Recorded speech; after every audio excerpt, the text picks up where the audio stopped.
Señor Cooler.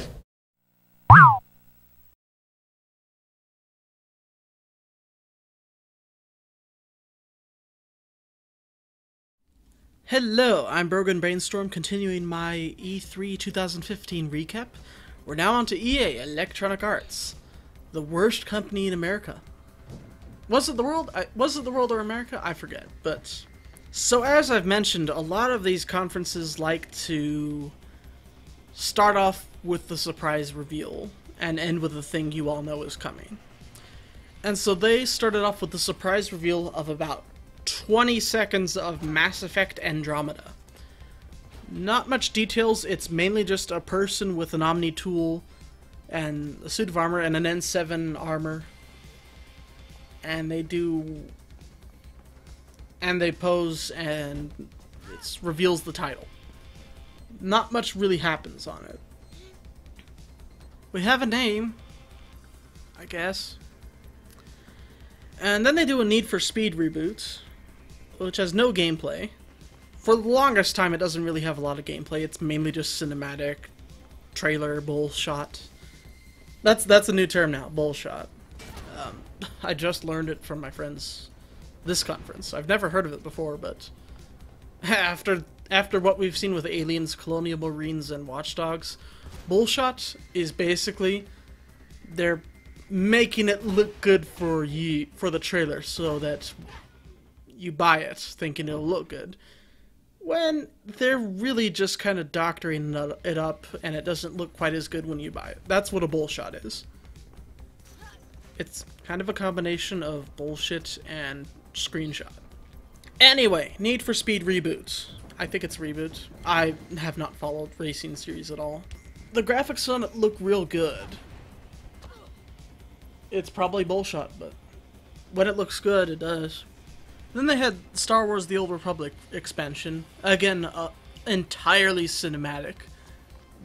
This one I was looking for gameplay. There is no gameplay in this one. It's entirely cinematic, and if you haven't started playing Star Wars The Old Republic, it's almost not possible to care what's happening. But it reminds me that it's still going on and they're still updating it, providing new content. And it's free to play. I know that it's a limited free to play. Up to a certain point you can only go so far. But I might want to check it out. It's free. Then we have a new IP, Unravel, which is where it looks kind of Little Big Planet-ish, except you're controlling a character made entirely out of yarn. I think it's definitely an indie game, or indie sellout to EA. The one thing that I think I'll... Look, that sort of thing, that these yarn games like Kirby's Epic Yarn, Little Big Planet, Yoshi's Woolly World, or whatever it's called, that sort of thing has never had any appeal to me whatsoever. So I'm probably going to ignore it, but I gotta tell you that the developer looks like a nice guy. Looks like he worked really hard on his craft. Man, he was shaky and had nerves when he got up on stage. When he pulled out his doll of Unravel, like, you know, his little plushie. Man, his hands were shaking like crazy. Very nervous, but on the other hand, it just kind of... It made him seem more human, which is pretty good. It's what you want if you're EA. You want to appear human. It's a disguise, but you want to appear it.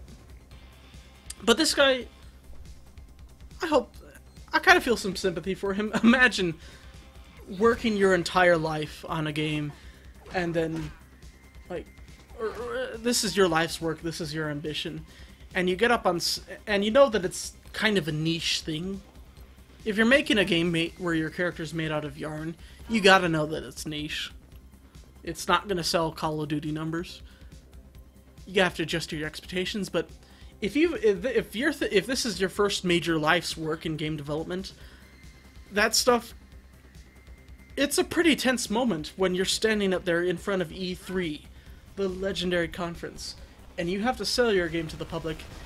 He did alright, I'd say. He just looked nervous. He didn't sound like... He was able to talk through his stuff just fine, but... man, I think the pressure was really getting to him. I hope things turn out well for him in his niche market. Why is it? Then EA did Garden Warfare 2, Plants vs. Zombies. It started off with a horrible costume stage appearance of their new superhero zombie or whatever, and he just kind of walked out, struck a few poses, and then they carted him back out, backstage. He just appeared. It was lame, no one cared, nothing happened, and they carted him back off and pretended it didn't happen. It was baffling. It was awful. And as far as Plants vs. Zombies go in general, I do not care at all. And a lot of these things they spend way too much time on. Part of it must be padding. It's EA. They're one parent. They're just one company. They're not even a system. They just want to. They just cart out what they can, and they pad it. This stuff lasted forever, especially Garden Warfare 2. Then we rolled out the sports games, which I just almost completely ignored. We have NHL, we have PGA Golf, we have Madden. I think they showed Madden twice, actually. And then they had NBA Live, which it seems like this one they changed it up and added some content that wasn't there before. The thing that was really cool is that they added this companion app on your phone where you take a picture of your face and from a few different angles, and then you send it to the game, and then your face is on the basketball players in the game. I love it when games do that. It was really cool when This War of Mine did that in their character creator. I love it when games try to add your face to it. Not just your name, but your actual face. Your own mark on the game in a visual style. I love it when games do that. No, I won't buy NBA Live, but it's a good trend that needs to happen more. It needs to start. Then they dedicated their own little portion of the presentation to their mobile games. I hope that doesn't become a thing with the other companies. It hasn't so far, but man, oh man. Like Fallout did it with a lot of class in the Bethesda conference, but here they're like, oh, now for our mobile games. Mobile is very important to us, even though we screwed up Dungeon Keeper, which we will never speak of again. And so they wheeled out Star Wars. Whoops, we're not really going to show you that. Just showed you the title screen. Didn't tell you anything about it. They just showed the title screen. Carted it off. It's gone. No details given. I don't even remember the name of the thing. And then they revealed a Minions game. Off of the Minions from, Despicable Me. Which I haven't seen. I don't care. I think they're quite annoying, actually. But a lot of people seem to think they're pretty cute. Or funny. Or whatever. Not really me. Maybe I'm just too old. Maybe it's not my thing, but I don't care at all. And so then they showed FIFA, and then they showed a lot of old broadcast footage from a lot of soccer games, or football for the international. They didn't really focus much on features, or if they did, my eyes just glazed over and I ignored them. But they did add, for the first time in the series history, female teams. Female soccer football teams. And so that's cool that they add that. After all, I don't think NBA has done that yet. And then they brought out Pele, who, you know me, I don't follow sports at all. I don't watch sports at all.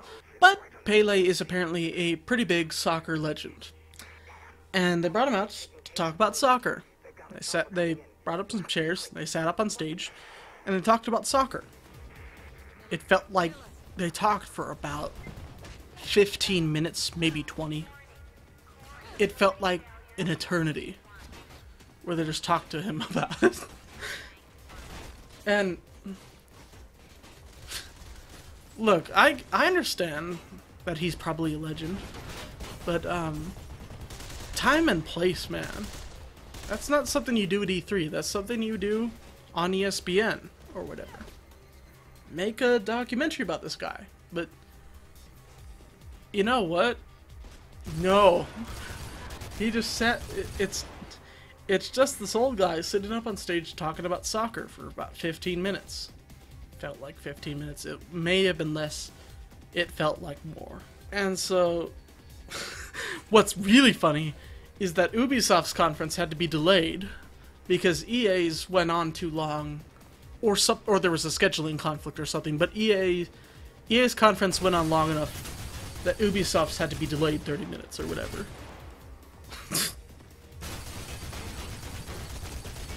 I guess they thought that was really important. Then they showed Mirror's Edge Catalyst, and then they showed Madden again, but I don't know why they showed Madden twice. I'm sure they did, but anyway, Mirror's Edge Catalyst looks good. It's a reboot slash remake slash prequel. It's kind of all that rolled into one. Whereas the original, it started off with Faith in the middle of her career, probably towards the end, I would say, just at her prime. Didn't really show much of how things started, just kind of gave hints, some vague backstories. Well, with Mirror's Edge Catalyst, it's an origin story, and it's a reboot for the franchise, or a remake. I do not know how to classify this, but they're starting it anew, and it looks exactly like what you'd expect. It still has combat. Some people were really hoping that it wouldn't have a combat focus.